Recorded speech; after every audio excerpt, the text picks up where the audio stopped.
Next is endomembrane system.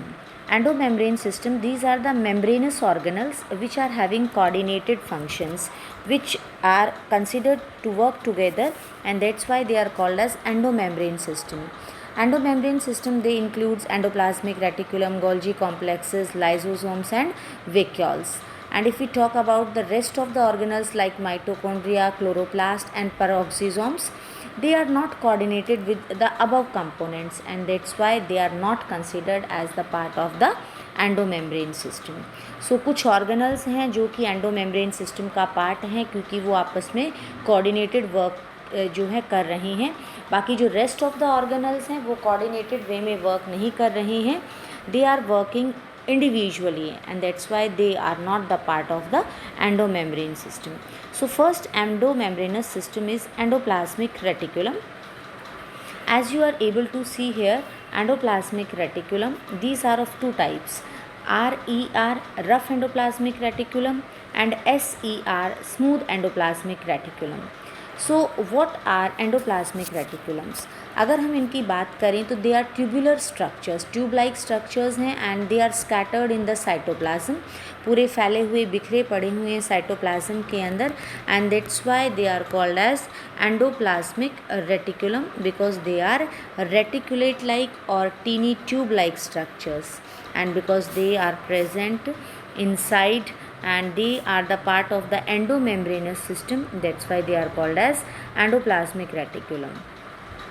Endoplasmic reticulum के अगर हम स्ट्रक्चर की बात करें तो एक तो यहाँ पर ल्यूमिनल कैविटी बन जाती है जो कि इस मेम्ब्रेन के बीच में स्पेस है जिसे हम क्या बोलते हैं, ल्यूमेन. और जो एक्स्ट्रा पार्ट है, एक्स्ट्रा ल्यूमिनल पोर्शन, जो कि कहाँ प्रेजेंट है, साइटोप्लाज्म के अंदर प्रेजेंट है. If we C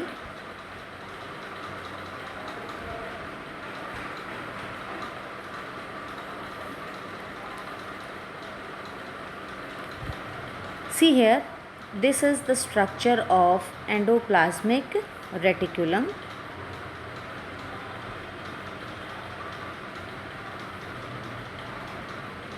It is like this in structure, endoplasmic reticulum, and they are connected with this nucleus. So if we see the structure of endoplasmic reticulum, what we are able to see here, that this is the cavity. So this is known as the lumen, and the portion outside it is in the cytoplasm, so it is called as extraluminal cytoplasm, that endoplasmic reticulum.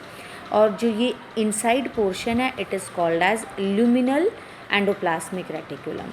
And depending upon the presence or absence of endoplasmic reticulum, it is of two types endoplasmic reticulum. One is smooth endoplasmic and the other one is rough endoplasmic reticulum. अब जो इसकी two categories हैं, they are depending upon the presence of ribosomes. अगर ribosome present है then it is called as rough endoplasmic reticulum, and this if ribosome is not attached with the endoplasmic reticulum then it is called as smooth endoplasmic reticulum. यानी किसकी presence ने उन्हें rough बनाया है, ribosomes की presence ने, and अगर ribosomes नहीं है then it is smooth. Now if we talk about the functions of these two endoplasmic reticulums, rough endoplasmic reticulum के साथ क्या प्रेजेंट है, ribosomes, and role of ribosomes is to synthesise proteins. So rough endoplasmic reticulums, they are involved in protein synthesis and they are also involved in secretion, and they are in the continuation with the outer membrane of the nucleus. nucleus की जो outer membrane है, इस outer membrane के साथ ही ये जो है continuation में present है. This is the outer membrane of the nucleus, और ये जो है endoplasmic reticulum, ये इसकी continuation में ही इसके साथ start हो गया है. And if we talk about the rough endoplasmic reticulum, they are somewhat like this in structure.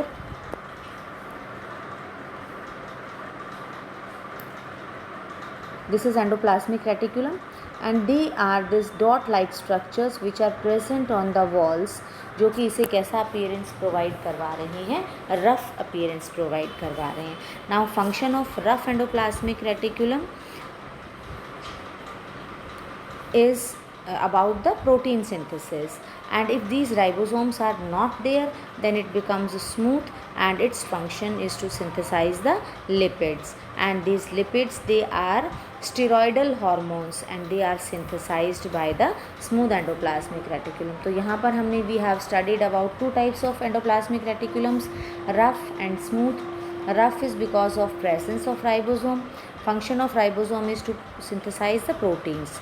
Smooth endoplasmic reticulum, their function is to synthesize the lipids. Then next organelle is Golgi apparatus. All of you are able to see the diagram here.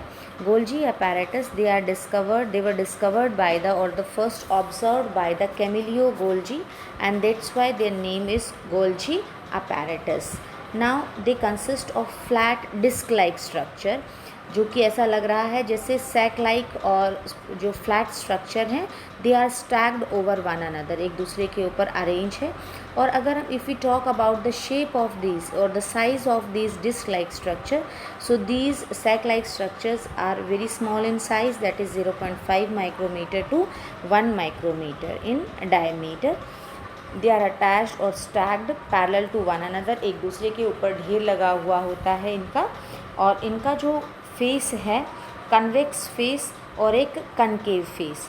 जो Golgi cisternae है या जो Golgi apparatus तो पूरा portion है, और single single को हम बोलते हैं cisternae, as it is labelled here also. These are the cisternae. तो ये जो हैं single single they are called as cisternae, and these cisternae are present in Golgi apparatus and they are concentrically arranged near the nucleus. Nucleus के आसपास ही arrange रहेंगे, और एक इनका कन्वेक्स पोर्शन होगा जिसे हम फॉर्मिंग फेस बोलते हैं, and the second portion is concave जिसे हम क्या बोलते हैं, मैच्योरिंग फेस. यानी ये जो डिस्क लाइक स्ट्रक्चर हैं, these disc like structure have two faces. One face is this and the second face is this, and if I draw diagram it is like this. So one face and this is the second face. So one face is called as convex and the other one is called as concave, and concave is also called as maturing face. Cis and trans face जो हैं they are entirely different but they are interconnected. यहाँ पर जो इनके faces different होंगे लेकिन interconnected होंगे. और अगर हम फंक्शन की बात करें, गोल्जी अपैरेटस का function mainly it is of packaging the materials, चाहे वो जो मटेरियल्स हैं वो इंट्रासेल्युलर ही डिलीवर होने हों या फिर वो सेल से बाहर जाने हों. So these materials are to be packed in the form of vesicles. ये पैक हो जाते हैं and then from the endoplasmic reticulum fuse with the cis phase of the Golgi apparatus. Suppose ribosomes ने protein synthesise किए. Proteins जो हैं वो endoplasmic reticulum के ल्यूमेन में यानी कैविटी में स्टोर हो गए.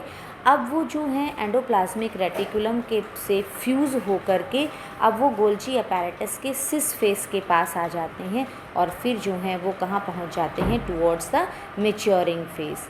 एंड देट्स वाई जो गोल्जी अपैरेटस हैं वो ज़्यादातर किसके एसोसिएशन में प्रेजेंट हैं, किसके नज़दीक प्रेजेंट हैं, they are present near the endoplasmic reticulum.